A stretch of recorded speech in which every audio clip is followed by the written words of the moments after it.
Hey everyone, this is Vantage Points, a series about seeking connection during the COVID-19 pandemic. We take time to check in with our friends in and around the coffee supply chain and talk through all the unique challenges we are facing as an industry. Today we talk to Marcela, Pino, and Rick Peyser from Food for Farmers and Lutheran World Relief about the important roles that nonprofits play in the coffee industry. I do think that the nonprofit field brings awareness of the coffee industry in a way that is very, very important. People that work in the coffee industry wants to know, what is it like to be a producer? What is it like to be in a coffee country? A lot of the people that work in the coffee industry do not have the opportunity to go and visit coffee countries.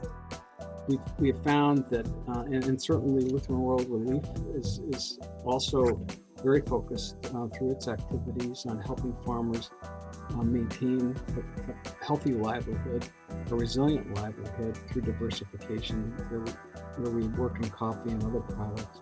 But it's very, very important, particularly for the well-being of the supply chain. And when you stop and think about it, farmers are the foundation of the business that we're in.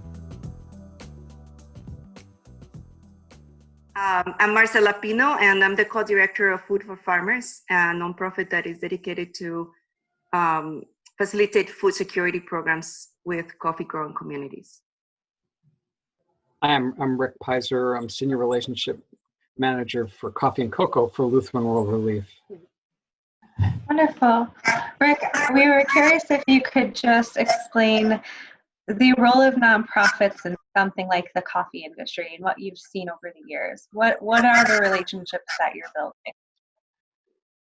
I'm sorry, you're breaking up a little bit there, Nico. The roles of nonprofits in the specialty coffee industry and what I've seen over the years. Is that right? Yeah.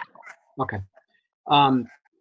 Nonprofits have played an important role in coffee. When I think back to the late 80s, there was a coffee organization called Coffee Kids, which still exists today, but under different leadership and different management, that was very focused on improving the quality of life for small-scale coffee farming families. And even though it was a very small organization and a relatively small budget, I think it was punching over its weight in the sense that it really brought to light many of the issues that the industry is still continuing to face today. Certainly poverty, access to food, access to clean water, access to educational opportunities for children, access to healthcare. All of these issues that remain in coffee communities today were, at least for me, were first brought to light with an organization called Coffee Kids, which was founded by a friend, Bill Fishbein, who's based in Santa Fe, New Mexico, who now manages and operates a small NGO called the Coffee Trust. I've actually traveled with Bill to his Roya Recovery Project in Tenango. Yeah. Oh, that's great. Yeah. Bill's he's a very close friend, and I think he's still one of the things that I love about Bill and have from the very beginning is that he works from the ground up in communities, and his approach is to listen first, which is really vitally important. So, should we, Marcela, maybe do the same thing? If you could tell us a little bit about how your experience in working in the coffee communities with food security and. Yeah, so I'm from Costa Rica originally. I lived there for the first 25 years of my life. And, Costa Rica is a big coffee country, still identifies as a coffee country. And I could see even then, the inequalities, the hardships that smallholder farmers in general, not only coffee, had in comparison to let's say that the competition was not fair. They had to, jump a bunch of hurdles that other people don't have to. let's put it that way.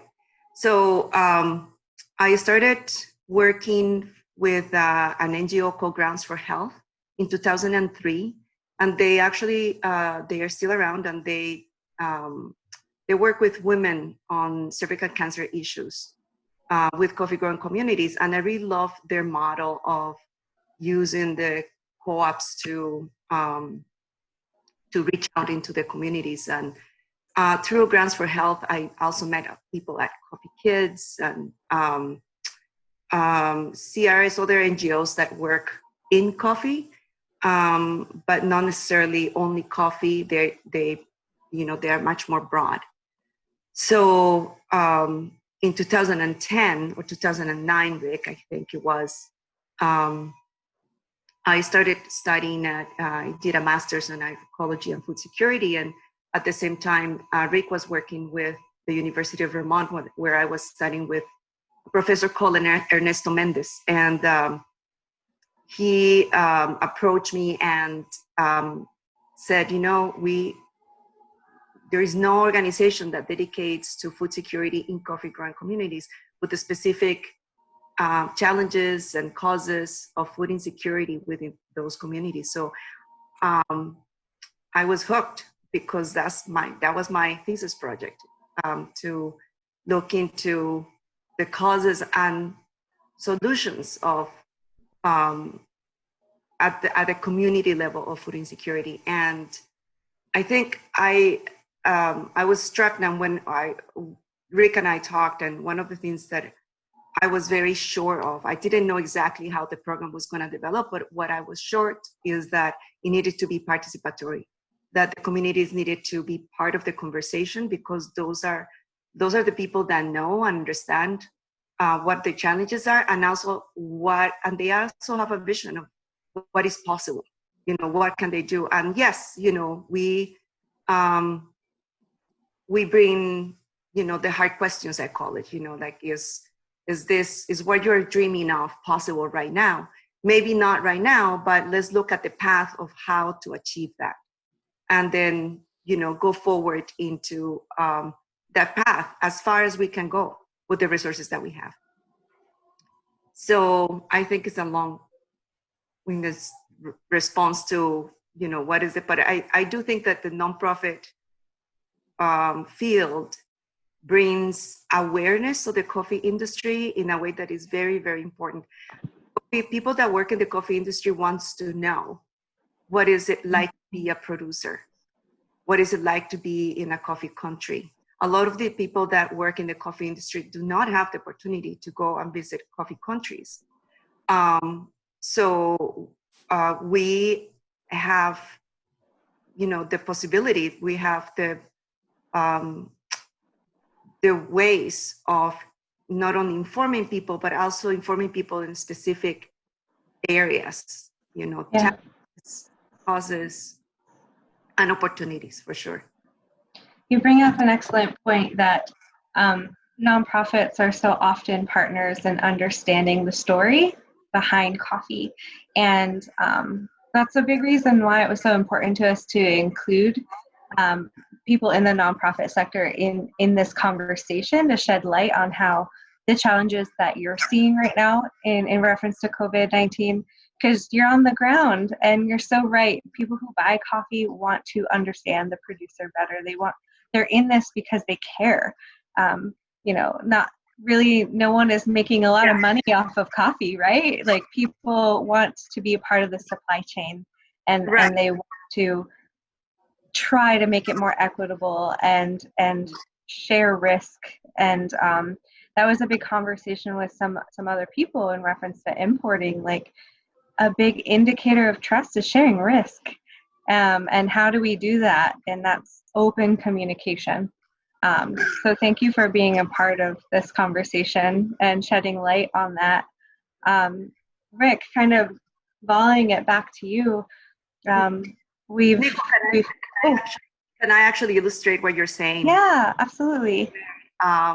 Last year, we had the opportunity to bring a couple of people from coffee companies, one importer and a roaster, to one of our programs. And when we go during the slow season which is also the food scarcity season. And we go because, well, they have time to hang out with us. We have time to ask questions, to visit, and also because we want to assess exactly at that time, at the kind of lowest time, at the most difficult time. And one of the visitors, one of the friends that came with us, said, one of the most refreshing things, this is one of the most refreshing trips I ever had, because it's the first time that I can see much more than the coffee, process, and see the family. Yeah. And everything that is around it. So yes. The livelihoods. Yeah, exactly. Just show all aspects of livelihoods. Yeah. Also, I think just to clarify for our audience, you said it was a food scarcity time, and that's because coffee's seasonal, so money is only coming in seasonally, right? So that's something you guys are trying to address by teaching people how to provide for themselves all year long on income that's only coming in for a few months a year, right?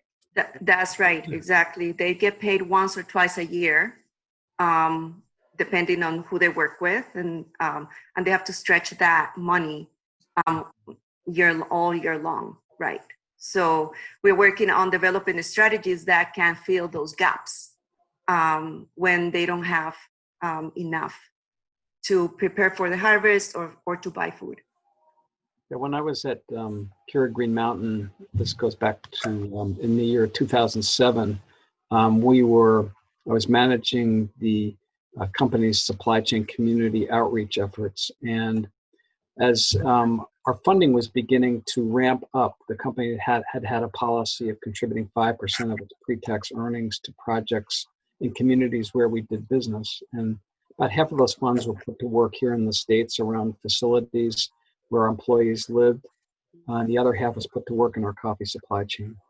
And I was just coming into this role of managing these funds that were directed in our supply chain, to our supply chain. And I felt like I didn't want to use, even though I'd spent months actually living in coffee communities, doing volunteer work, I didn't want to use my own anecdotal experiences to base decisions around funding on. So we asked CIAT, the International Center for Tropical Agriculture, to help us better understand what was going on at the household level in parts of our supply chain in Nicaragua, 2 departments of Guatemala, and 2 states of Mexico. And I remember going with CIAT in 2007 to Nicaragua to interview farmers at the household level. They had developed a questionnaire with 22 questions. Some of the questions pertain to the family, some pertain to their coffee, and some pertain to just life in general. And one of the very last questions was, did you or your family have any periods of extreme scarcity of food in your household? And if so, what did you do about it? And I remember my first interview very vividly, as if it happened yesterday. And it was with a woman who was probably in her mid-30s. And we got to that very last question. These interviews lasted about an hour. And we get to this last question, and she stopped, she paused. I could see tears welling up in her eyes. She reached in her pocket and pulled out a yellow cloth to wipe the tears away. And when she was able to compose herself, she said that she and her family had 3 to 4 months of extreme scarcity of food in their household every year. And it relates to what Marcela was saying. Some of it is cash flow, in the sense that, at least in Nicaragua, in Central America, the harvest generally begins October, early November, and ends the end of February, beginning of March, depending on altitude. And by May, at some point, most of the farmers' earnings from coffee are largely depleted, which puts them in a position, just as the rainy season's beginning, of having very little cash to buy food. Most of these farmers are 100%, or very close to 100% dependent on coffee for their earnings. Many of them, you notice, didn't have even a family garden. They were used to buying everything that they need, including their own sustenance, with their earnings from coffee. So they would either eat the same diet but consume fewer calories every day, just eat less. They would eat less expensive foods, perhaps fruits and other things that grew on their land, or things that they could obtained through their community, or they would borrow from friends, neighbors, or their cooperatives, and repay that debt during the next coffee harvest, entering, in a sense, a cycle of debt. And that, I think that's when we began at Green Mountain, and also with Food for Farmers, to look for ways to help farmers not be entirely dependent on coffee. Certainly not to this isn't anti-coffee by any means.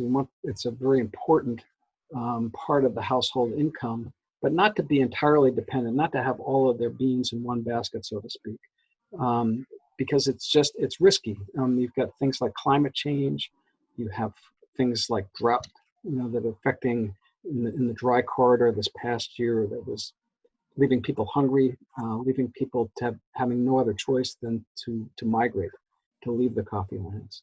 And so we have found that, and certainly Lutheran World Relief is also very focused through its activities on helping farmers maintain a healthy livelihood, a resilient livelihood through diversification, where we work in coffee and other products. But it's very, very important, particularly for the well-being of the supply chain. And when we stop and think about it, farmers are the foundation of the business that we're in. And when you think about building when you start about constructing a building, and you start building it on a foundation that has cracks and is weak, that doesn't bode well for the future of that building. Mm-hmm. So it's really important as an industry, I think, to do everything we can to keep that foundation as strong as possible. And I think efforts, Lutheran World Relief, Food for Farmers, and other organizations are making a difference at the real foundation. Mm. Thank you. That's such a good explanation.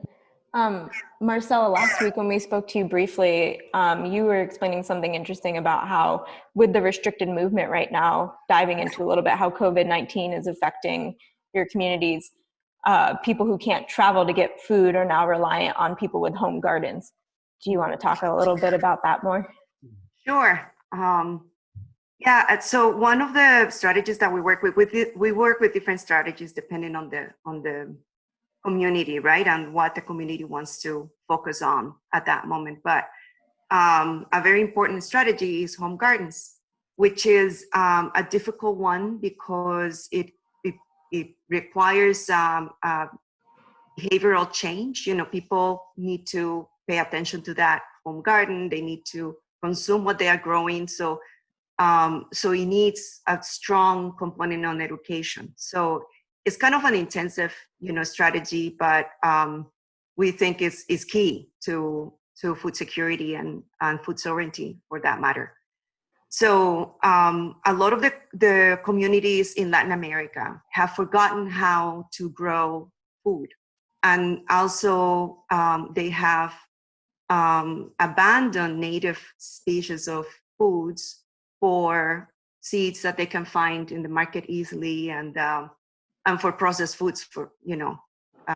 Processed foods are considered cool. They are considered, like status, to some degree. So there is a lot of reasons why this is it.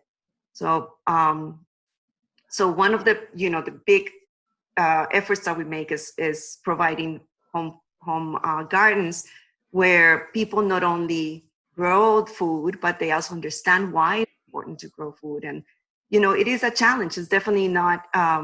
It's a lot of work, but during this crisis, what happened is that many communities, they are experiencing COVID very differently than here. In rural communities, in many countries, especially in Guatemala and Colombia, where we're working right now. Nicaragua and Mexico are still pretty open, but they have put roadblocks and cordoning off communities. So the flow of food is already disturbed, is already restricted. And last week, we got a note of thanks from our community, a recording saying, thank you so much, because this is a lifesaver. And I don't know, we are now feeding our community with this. We are bartering, we are selling, we are giving away the food. And not only that, but we have enough seeds for a few months. So it's kind of like a relief to know, that those communities are at least, able to overcome this to some degree. The communities that have focused on income generation are having a harder time, just because they can't find that market. So, but this is, I think one of the silver linings that we see with COVID-19 as a food security organization is that people are paying attention to local food systems and to native varieties too, because they are better for the soil that is there. So paying more attention about environmental health. I think that is an important kind of lesson that we are, not only in Latin America, but here in the United States, in Vermont here, this is a rural community, and we are seeing that emphasis as well. Absolutely. I think if you look at the culture behind food in the US, we have so many monocultures now, and then we're reclaiming the identity of our heritage crops, whatever you want to call it, and acknowledging that they pair better with the soil. Yeah. And then they take care of the soil. And it's an interesting lesson, and it's interesting to hear about that culture shift within other generations and other cultures as well. Also really more nutritious. Mm-hmm. Mm-hmm. It's more nutritious. Absolutely. Yes, yeah. It's also interesting because when you talk about food security, for instance, being in Uganda, when I had to decide, do I stay and quarantine in an apartment in Uganda, or do I go home for this reason or that reason? We had to consider food security for someone in a city space and for our staff. Thankfully, on the mountain, farmers have garden food. They call it their gardens. So it's also really interesting to think about the agricultural culture within different harvesting spaces and producing countries of, well, they only have an estate with coffee, or is it a few acres that is a farm with chickens, very, very small, with some intercropping. It's just very interesting to hear about that from where you're working.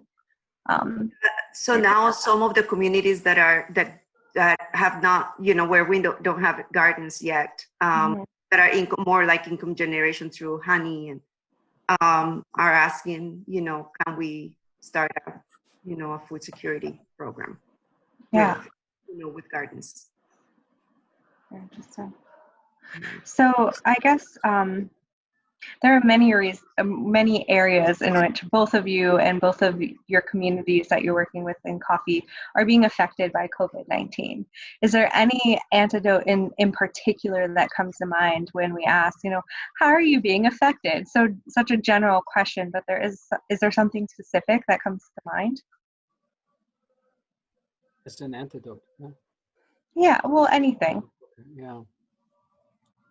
I think one of the things that I know that some of our teams are doing are, particularly I believe in Colombia and Indonesia as well, are trying to provide communities with information, just basic information, around social distancing and washing hands, which is some of the programs that we have actually are wash programs, right? And so hygiene is a big part of that. But the challenge, of course, is access to water, where you can actually wash your hands. How far do you have to go? I think that, I've been involved in different conversations over the past few weeks about the impact or potential impact in coffee communities, and I think that perhaps one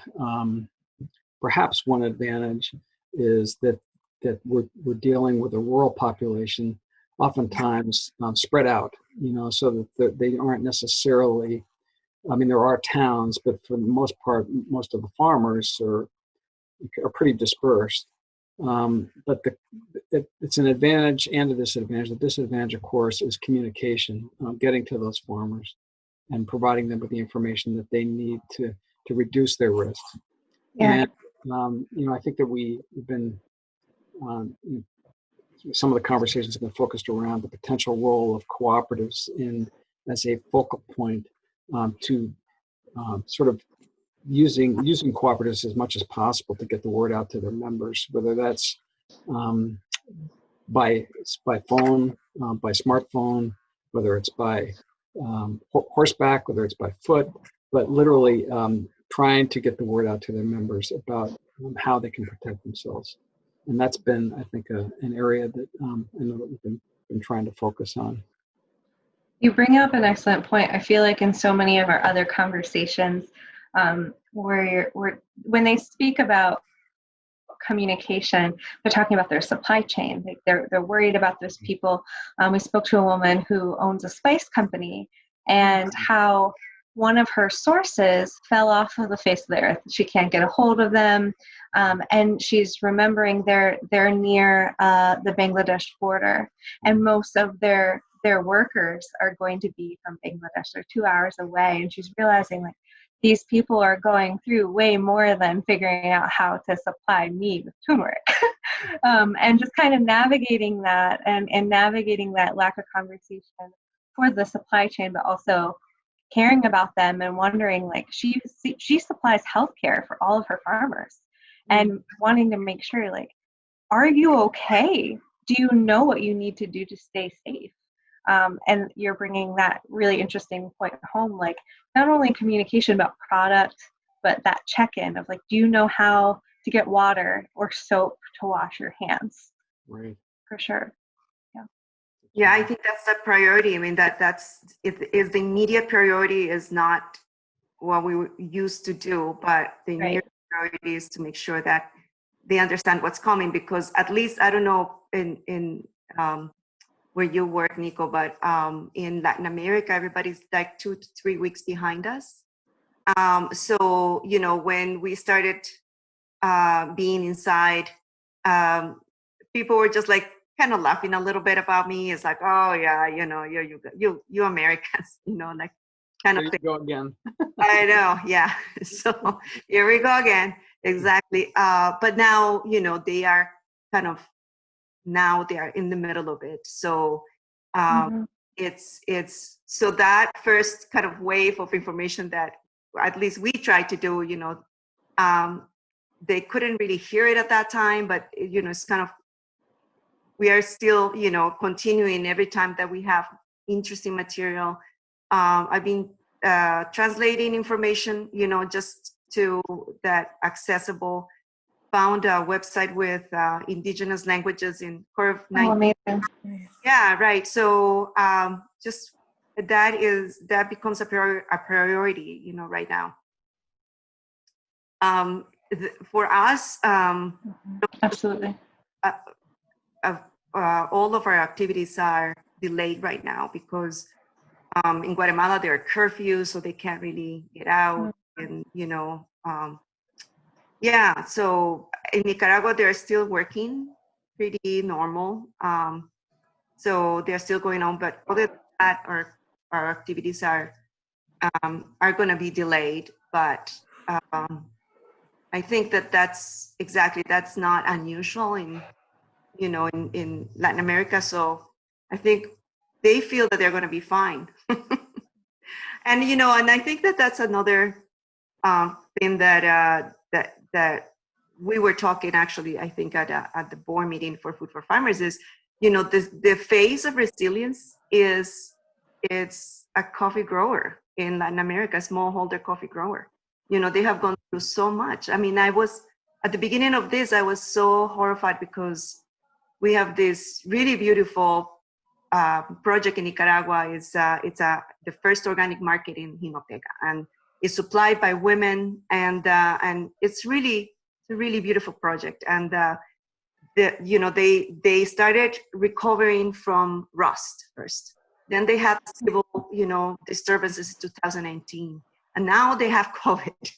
And it's all, it's all sad, because this is the first time that many of these women have an income for themselves. They might have a husband that has coffee and stuff like that, but that they have their own business the first time. But at the same time, I have to be grateful because these gardens are feeding them, and that's, I guess, the best scenario, right? Mm-hmm. Should we, oh God. Should we dive in for our asks of Do it. how can people show up for you in this supply chain right now? Different parts of the supply chains, whether it be importers, consumers, roasters, how can they show up for nonprofits right now? Rick, go ahead.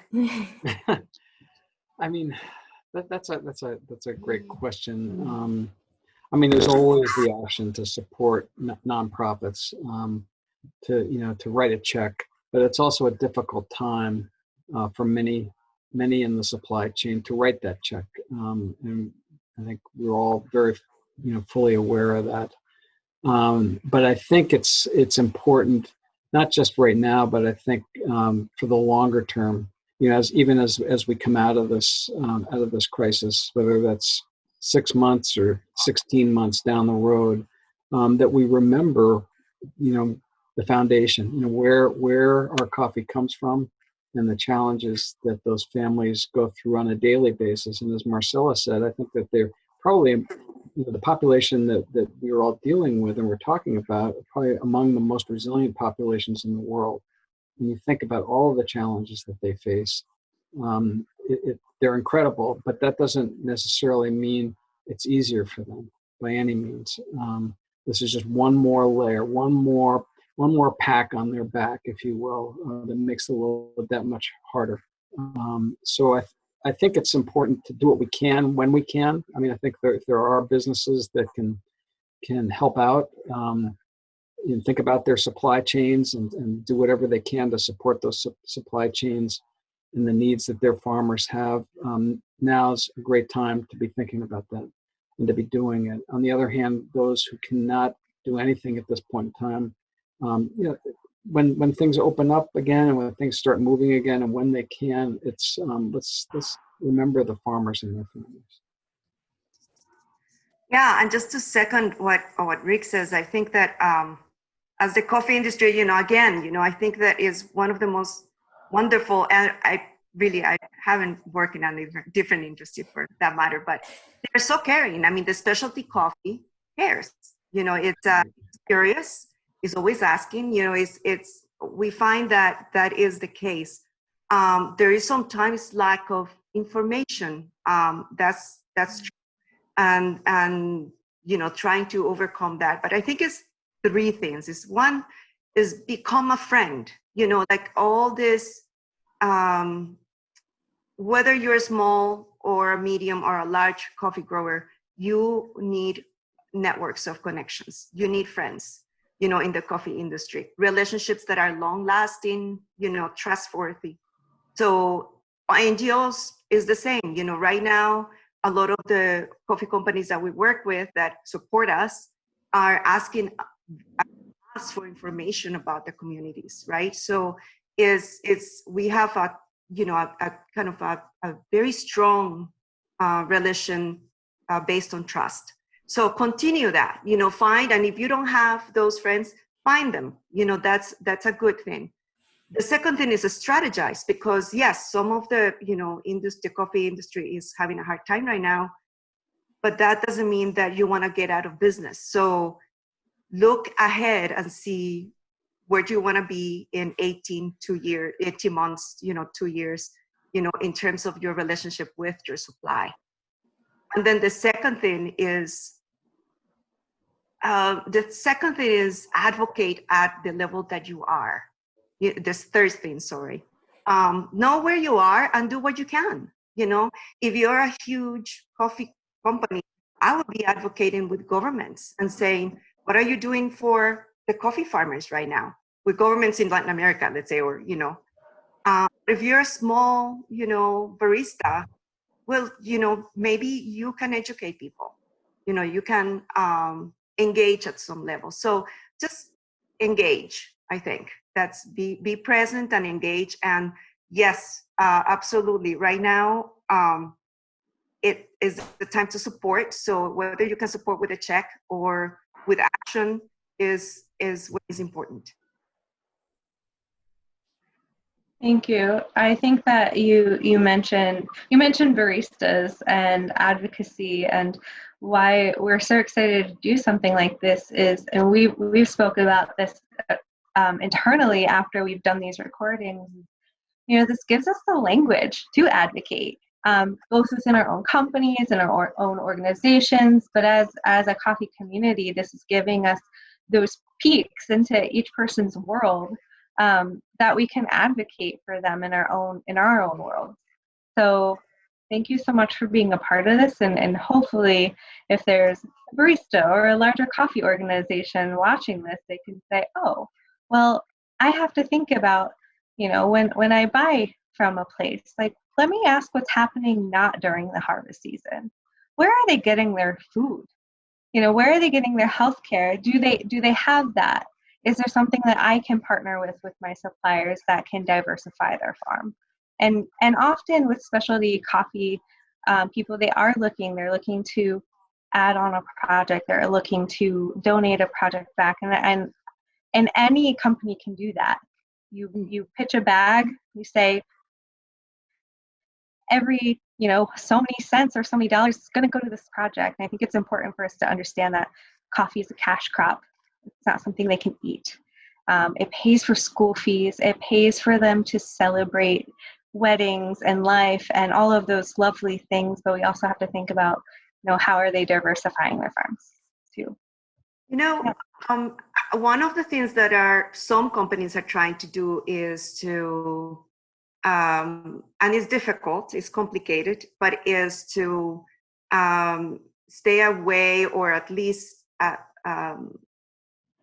stay away from the C price, because, right now, so the coffee price not only has not gone up, it has really gone down, because if you take the rate of inflation, it really has gone down 40% since, for the last 20 years.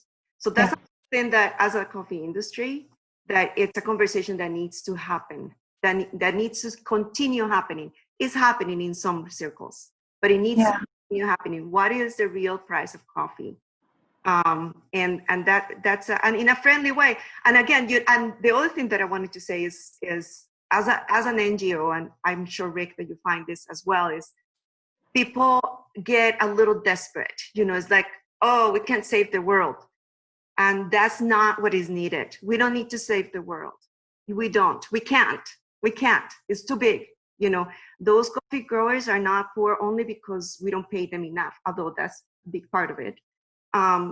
So, understand that we can just do whatever we can, and just get informed. Yeah. Wonderful. Well, thank you so much, you two. We really appreciated your time. Ashley, did you have any other questions? Or Rick or Marcela, did you have any questions for us about, these interviews? Or, we're talking to a lot of people across the supply chain. We're also asking our guests, is there something that you want us to relay to another segment of this industry? Go ahead, Marcela. You go ahead. No, go ahead. I was thinking. No, I was just going to say, I can't think of anything particular to relay, but I just would like to thank you, Nico and Ashley and David, for the effort that you're undergoing here to try to bring all different parts of the industry together at this very, very challenging time for everyone, certainly at this end of the supply chain, and also for our farming partners. I think it's really great. I think it keeps everyone aware that we're in this together, and we're going to come out of this together. And I really appreciate this effort. So thank you for doing this. Thanks, Rick. Thank you. Yeah, no, I think that what you're doing is incredibly important right now. Just going across that, value chain, and just talking to everybody, and you're kind of a bank of information right now. So, and that's very, very important. So thank you very much. And thank you for this opportunity too. I'd love to, continue the conversation somehow and, exchange ideas. Yeah, absolutely. Absolutely. Maybe Thank you, around guys. two, a month or two from now. Well, around. Post-COVID, how are we doing? Yeah. Oh my gosh. Sounds good. Well, thank you, you two. And again, really appreciate your time. I mean, I think we all feel still right now. We talked about this in our last interview. We feel very still, but we're still very busy. Like, it's a crisis. We're all busy. So to ask people to pause is a big ask. This is a pause and reflection. So, that's not something small. So thank you so much.